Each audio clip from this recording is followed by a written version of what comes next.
One of the several unfortunate occurrences with the removal of the fire in my belly video was that it tended to eradicate the fact that David Wojnarowicz was still a vital presence in Hide-Seek with 2 works of his own and a portrait by Peter Wojnar.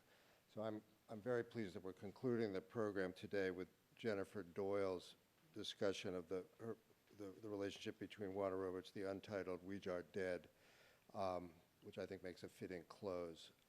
Jennifer Doyle teaches at the University of California, Riverside. She's a prolific writer. I'm particularly interested now in discovering, as a soccer fan, her soccer blog From a Left Wing. And she is also the author of Sex Objects, Art, and the Dialectics of Desire. Jennifer Doyle. Thank you.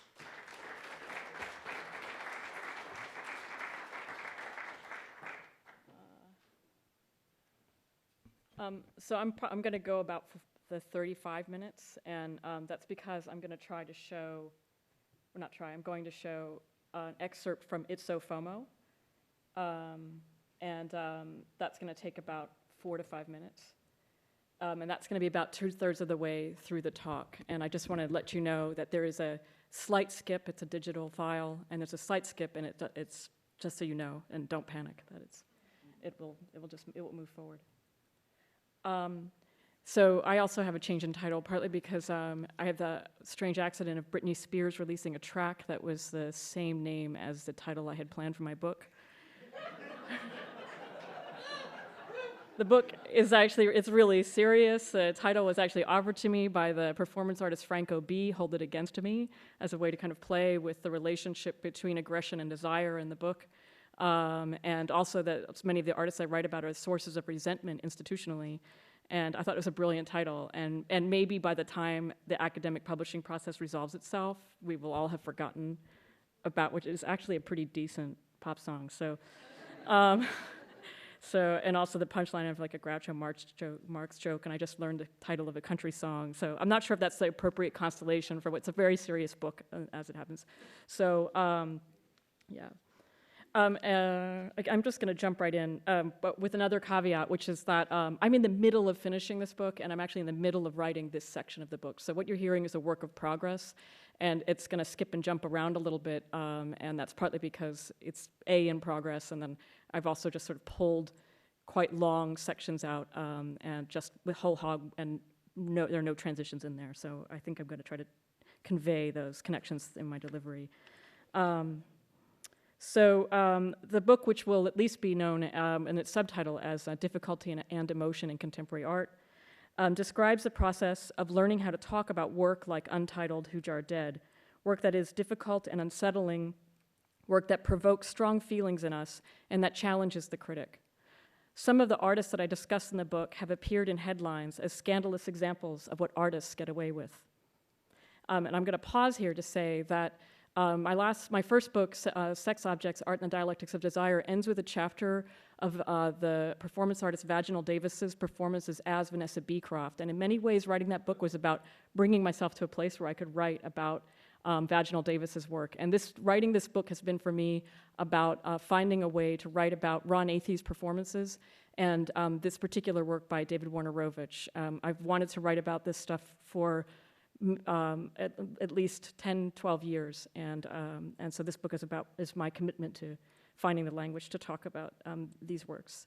And I'm going to say also on a personal note, I saw Untitled Wojnar Dead in the new museum exhibit, it was Fever, the Art of David Wojnarowicz, and I went with my parents, and we stood in front of the work, and all three of us actually wept, and had this kind of intense sort of personal family moment, I think, in connecting around that work. So at some point that'll go in the book somehow. So in the kinds of cases, the case studies that form the core of this book, their work has been presented by reactionary voices in mass media as indefensible and as universally shocking. My aim has been to shift art critical discussion away from the discourse of controversy and to argue for the interest value and the necessity of difficult work. Doing so, however, requires us to acknowledge that the controversy provoked by some artists comes from a real place. It's not just the hysteria of homophobes and fundamentalists, though it is partly that, certainly that, Those reactions mirror the very real demand from these artists that we rethink our relationships to each other. Confronting difficult art requires us to acknowledge that whole bodies of work have been oversimplified and marginalized not only by journalists, but by scholars and art critics. I can hardly hope that my book will solve this problem, but it is troubling that in the long wake of the culture wars of the late 1980s and early 1990s, we have actually rarely stopped and attempted to explain this kind of work. Instead, we have defended it by asserting what it is not, what it does not do. To cite the cases that I address in the book, Ron Athey does not expose his audiences to HIV-infected blood, as was asserted by a myriad of newspapers and by Senators Jesse Helms and Robert Byrd in their 1994 assault on the National Endowments for the Arts. Eliza Schwartz did not give herself abortions as a performance, as asserted by conservative pundits in 2008. And David Wojnarowicz's work is not the pornography the American Family Foundation represented it to be in 1990. And Bang Lab, a collective of artists, has not actually helped people cross the Mexico-US border, as was charged by local politicians in 2010. Fine, all of this has been amply argued in the art press and by scholars, and I should point out that this incident, to me, is actually, was one that I found even more disturbing than what happened here. He was under federal investigation, a tenured professor at the University of California, threatened with the removal of his tenure, investigated for the misuse of funds, and the kind of controversy, the difficulty surrounding that process is going on and is absolutely, of course, connected to everything that's going on in the Southwest around the policing and militarization of the Mexico-US border. Similarly, in relation to the recent controversies regarding Wojnarowicz, anyone attempting to diffuse attacks from right-wing religious organizations will struggle to find love for the Catholic Church in Wojnarowicz's work. To say that the crucifixes that appear in Fire in My Belly are themselves Catholic images belonging to a history of critical engagement with Catholic iconography would miss the point, as true as that is, and it would diminish the obvious. As inoffensive as an image of a cross covered in ants might be to most of us, it belongs to a career-long archive of images mapping a deep and well-placed anger at especially the Catholic Church. But that isn't actually what his work is about, nor is it what makes his work actually hard to talk about. And it isn't what makes his work vulnerable, as recent events have reminded us. The work of defending artists against headline accusations can derail our critical practice, because defending artists using the phobic terms of people who hate the idea of their work turns us all into apologists.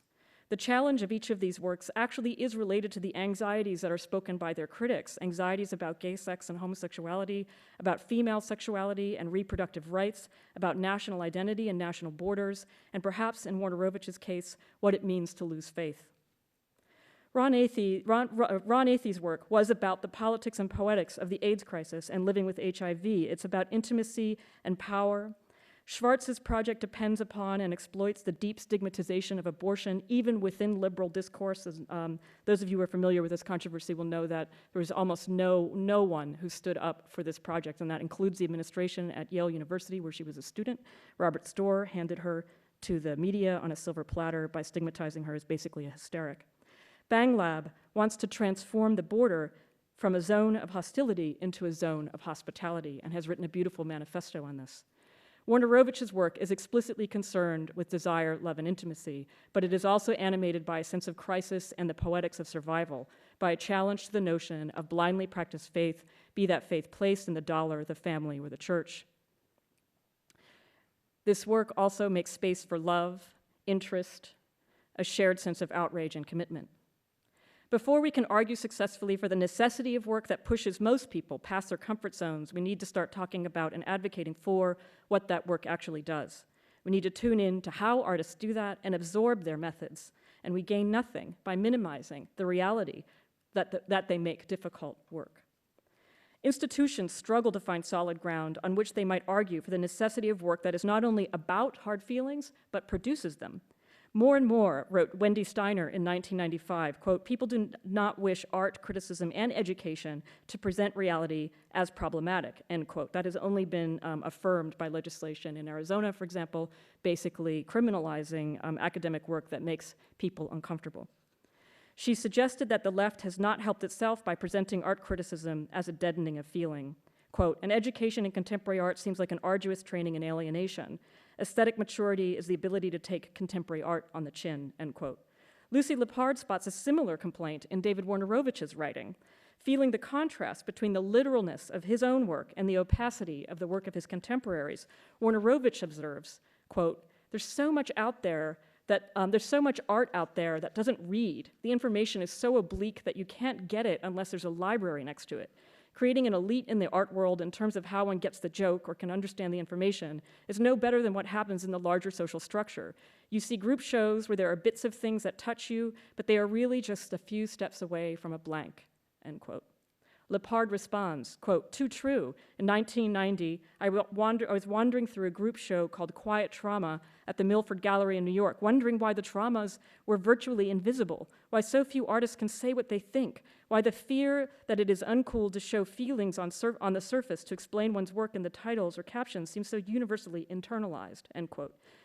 And then she came across Untitled, Hujar Dead, and found it, quote, electrifying in every sense that art can be, end quote. And her essay in Art in America on Wojnarowicz's work is, I think, one of the most compelling and beautiful things on his work that's been published. It was from 1990.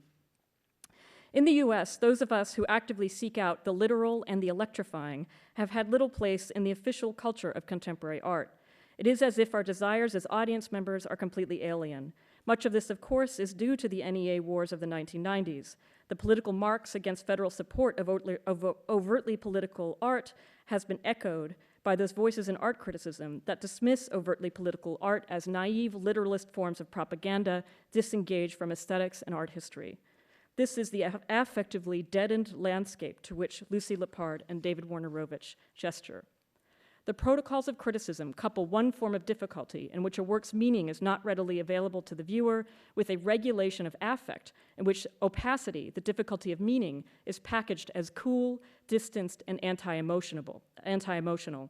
That marriage of the impenetrable and the unmovable is constructed as what feels like art within the most commercial and visible versions of the art world. And I think Wojnarowicz's refusal to comply with that has been what has made it so hard for us critics to write about.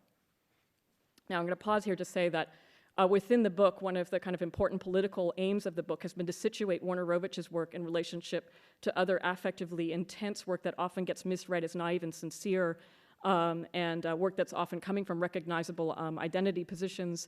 So I write about the work of James, performance by the Luiseno artist, James Luna, The History of the Luiseno People, and Carrie Mae Weems from Here I Saw What Happened and I Cried, for example, are two works that I put in pretty direct dialogue with this particular work. And this is also partly to dislodge the tendency to put controversial artists all in the same category, as if they have more in common with each other than they have with other people who are making difficult, challenging, overtly political art, but just who happen to have not drawn the kind of headline attention. The base of David Wojnarowicz's Untitled Hujar Dead is a 9-panel collage of black and white photographs of Peter Hujar's face, his hands, and his feet. The artist took these photographs moments after Hujar had died from AIDS. There's also a film which he made. Hujar was the artist's closest friend. They had been lovers, they became family to each other, and Hujar himself, an influential photographer, was a mentor to Wojnarowicz.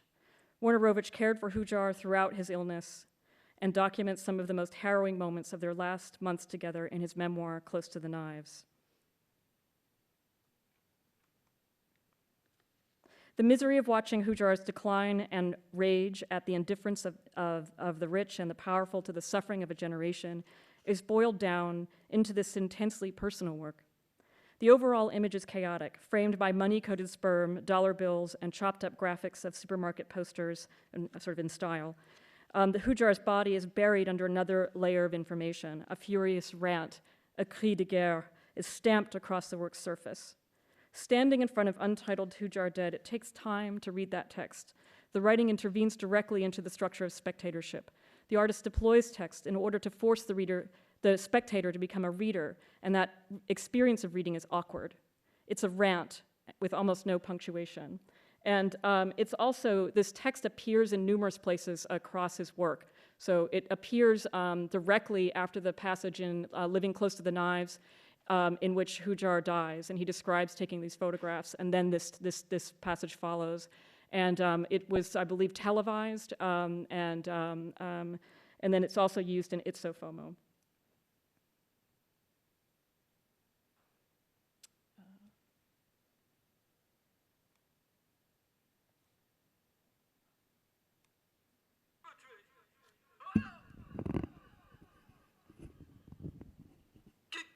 it to me.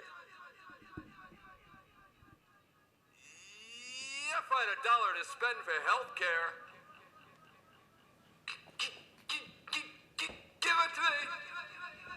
Well, if I had $1 to spend for health care, I'd rather spend it on a baby or innocent person with some defect or illness not of their own responsibility, not some person with AIDS, says a healthcare official on national television. And this in the middle of an hour-long program of people dying on camera because they can't even afford the limited drugs available that might extend their lives. And I can't even remember what this official looked like because I reached in through the TV screen and ripped his face in half.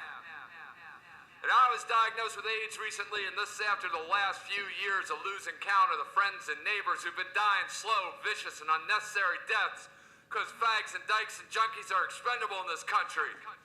If you want to stop AIDS, shoot the queers, says the governor or Texas on the radio.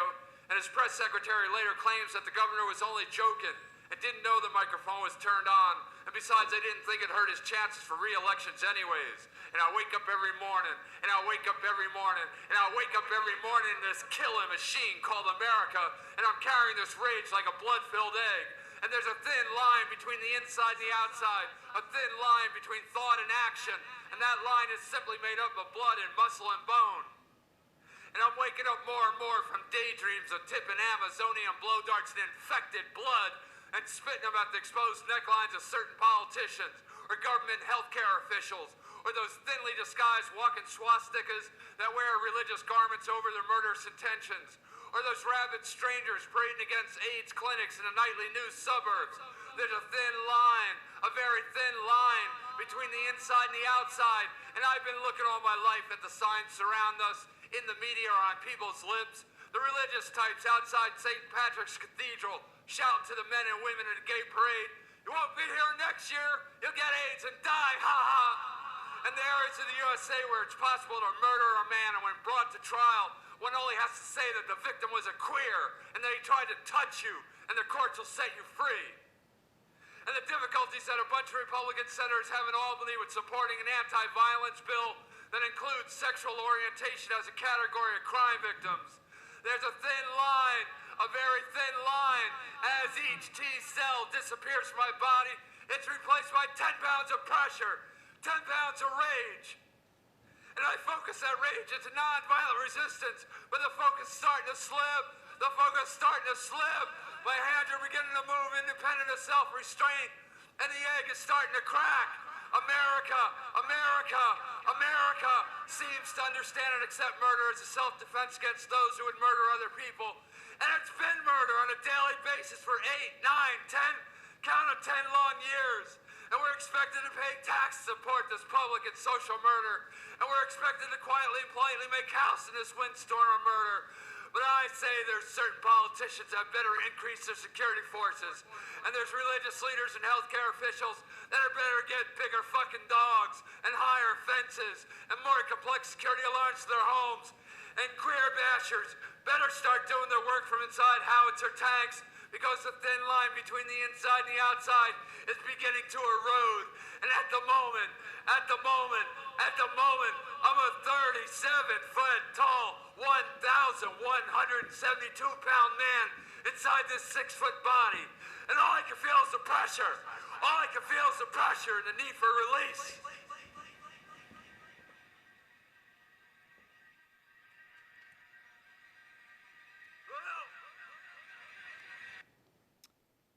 It didn't skip. Okay. This is actually the end of Itso FOMO. And Itso FOMO is, you can actually get it in a DVD format, but it was a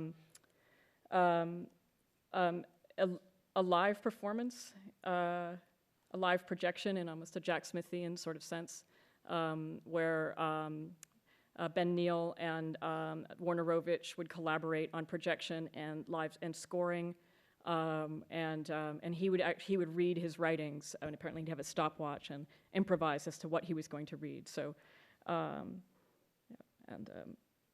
okay. So it is easy to feel, and this is what he read is actually all printed on there, which is, as you can see, it's a lot, right?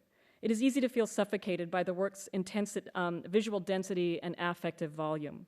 C. Carr describes Wojnarowicz's writing as a Ginsbergian howl, quote, built on the long breath that leaves one body to engulf the endless world and returning sees the universe in a single action, end quote. I've just learned that she's writing a biography of the artist, which is really good news. Terry Allison and Renee Curry describe the text as a stockpiling of outrage. The writing feels so very unmediated that at first there seems little for us as critics to grab onto. To treat it formally would seem to do it a kind of violence, to reduce the urgency of his writing to a question of tone rather than a question of history or crisis. The tension between the work of art and its context, between its form and its subject, has been stretched in this work to a breaking point. Untitled, Who Jar Dead works against the grain of the spectator's habits towards the visual. In a museum or gallery, we want to move over the image, to take it in at a glance, to step back and appreciate it. Wojnarowicz asks us to step closer and read. And this is an interesting kind of overlap with the difficulty that this video, Fire My Belly, posed to the museum on an institutional level, insofar as the challenge of actually programming video work into the museum space and inviting people in to stop and listen to it. And I would say that's actually commensurate with the difficulty of most of Wojnarowicz's work, that it tends to actually resist a casual visual engagement. This work is shaped by an ambivalence to the dynamics of display, and which is true of much of his work, to the implicit requirement that a visual work seduce the viewer. The work turns the viewer into something else, a listener, a reader, and a witness. But as we are asked to read, we are also asked to turn our gaze away from Hujar's body, for you can't read and look at the images beneath the words at the same time. This text forces us to get physically close to the work, but it's actually not very big, right? But it also pushes us away from the image at its heart. The wall of words asserts a fundamental distance between the event of Hujar's death and our encounter with Wojnarowicz's representation of it. The text ushers us away from the intimacy of the moment captured by Wojnarowicz's camera, the moment of his friend's death. As immediate and as unmediated as the rant may feel when we read it or when we hear it or when we see film footage of Wojnarowicz performing it, it appears in this work as a literal mediation of the image. Those words, though, do not describe Hujar's death. They do not describe his last moments in the hospital, the last gasp of breath, or Wojnarowicz's experience of witnessing being with the most important person in his life when the life went out of Hujar's body. They bear out, however, the experience of Hujar's death as an instance of social murder. This work is made in the wake of Hujar's death, and it is produced as a response to it. Importantly, however, Wojnarowicz does not mourn Hujar here exactly, not in a traditional sense. If, as Julia Kristeva writes, Holbein's dead Christ, quote, forces the weight of human grief upon the picture, end quote, Wojnarowicz's Untitled, Hujar Dead displaces or couples grief with the rage that makes mourning impossible. The work thus speaks directly to what Douglas Crimp describes as a, quote, antagonism to mourning, end quote, within the AIDS activist community. This is something that Wojnarowicz wrote about explicitly. A discomfort with the quieter, quote, rituals of grief, end quote, that seem to risk easing people through a sense of loss rather than activating people to fight against the processes that created that loss in the first place. This work is quite clearly grappling with the relationship between, as Crimp wrote, mourning and militancy. There's a lot more to say about this, but in the interest of time, I won't. It is also worth observing that this work has a clear relationship to a conversation between Hujar and Wojnarowicz, a relationship that was always mediated by the camera, in which they staged and imagined death for each other. That dialogue is haunted also by the ghost of Hujar's relationship with Paul Thek, who accompanied Hujar to Italian catacombs, which figured prominently in one of his most well-known series, Portraits in Life and Death. Okay.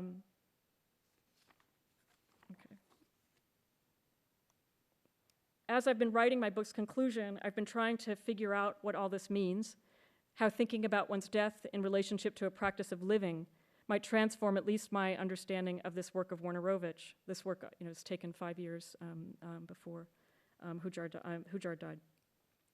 I want to conclude this talk by shifting our perspective and looking at a different archive in order to surface some of the things that make this work, the Untitled Hujar Dead from 88-89, difficult. In her sweeping history of death and grief during the Civil War, Drew Gilpin Faust describes how, quote, soldiers and their families struggled in a variety of ways to mitigate war's cruelties, to construct a good death, even amid chaos, to substitute for missing elements or compensate for unsatisfied expectations. 19th century viewers kept close company with death and with photographs of the dead, as many people in this room will know as Americanists. At a moment in time when you were far more likely to die in your own bed than in a hospital, and when your ailing body was looked after by your friends, your family, and depending on your class position, domestic servants that you may have known for your whole life, death was intricately woven into domestic culture.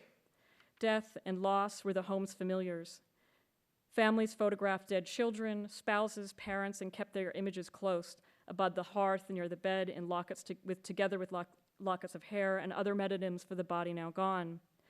Franny Noodleman in her book John Brown's Body writes, quote, "These images testifies to the ongoing devotion of the living who washed, groomed, and posed the corpse in preparation for the photograph."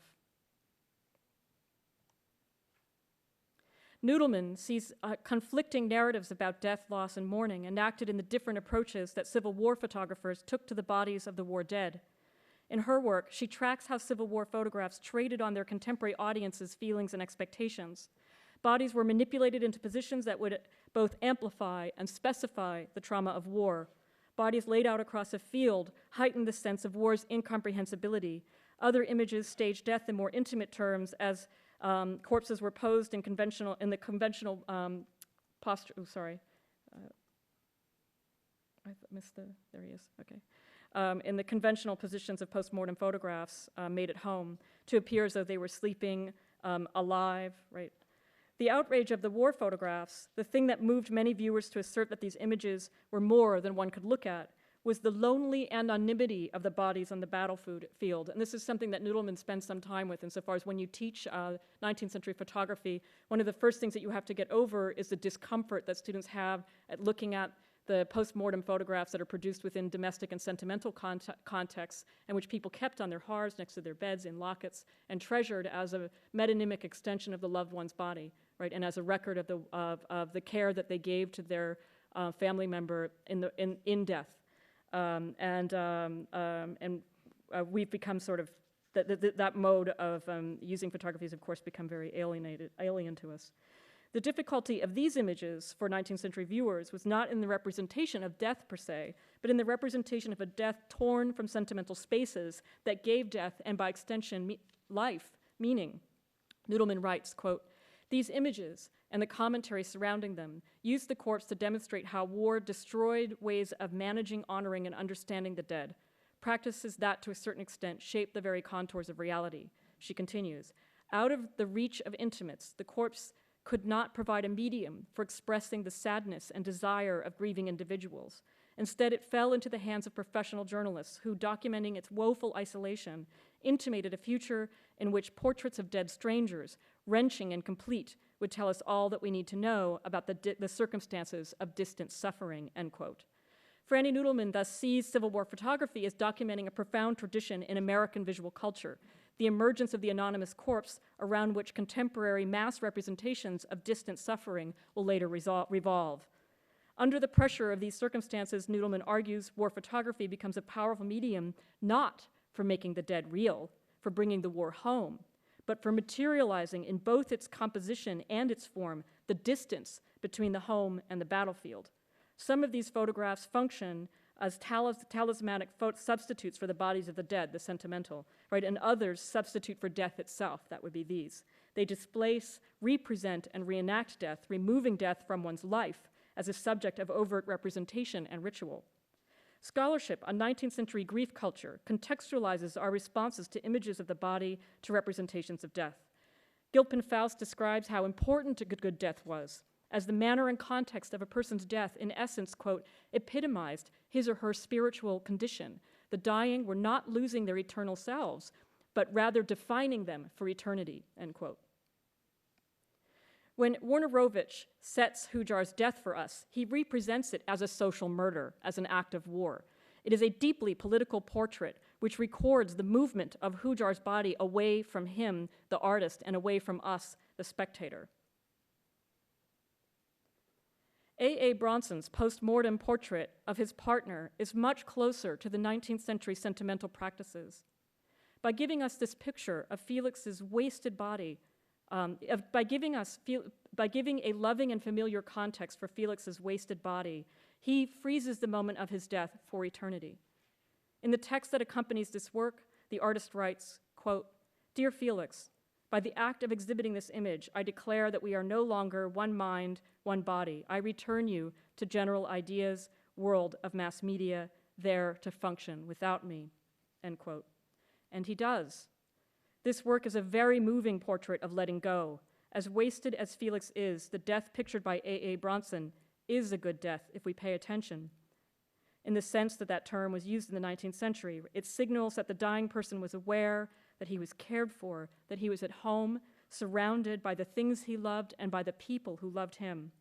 It is for this reason that my heart goes out to Bronson in his request that the work be withdrawn from the exhibit. He reminds us that in trusting the museum to look after Felix, he also asks that the museum be good to Felix, to look after and tend to him, as Bronson had done. Untitled Hujar Dead is less trusting of us. Acutely aware of the toxic disease culture that killed Peter Hujar and that would kill him, David Wojnarowicz wraps his lover's body in a shroud of words. Laced throughout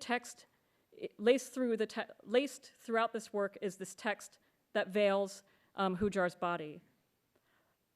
Wojnarowicz draws attention to the thin line between inside and out, between thought and action. That line, he writes, is made of blood, muscle, and bone. In drawing our attention to that line, and by insisting on that line which mediates between here and there, now and then, him and us, Wojnarowicz signals the processes that render a body into a thing, into a corpse, railing against the formation of symbolic capital from the body, in which Hujar's body becomes not his body, but our body, a national body, a representation. Hujar, by extension, Wojnarowicz, is, in this image, martyred to ambivalence.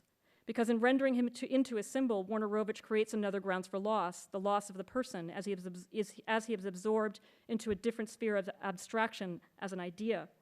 This is, in essence, how that text in Untitled Hujar Dead functions, as a surface, which on the one hand gives us an impression of depth, of the artist's interior that at the end of the rant becomes much, much, much larger in volume than his body, and also which, on the other hand, tells us that we can go no further than this wall of words. At issue in this work, so dominated by the expression of feeling, is the difficulty of expression. The work is upsetting. It refuses the protocols of mourning or grief, and it leaves us between rage and despair. Because how do you make art about the death of a friend? A death that is not only slow, brutal, and humiliating, but a manifestation of a national culture of hate and fear focused on the bodies of everyone, it seems, that you have ever loved. Focused, in fact, on your body. How do you make art at a moment when art feels impossible? How could any work of art make a viewer feel good or feel right in an age in which everything feels so wrong? Thank you.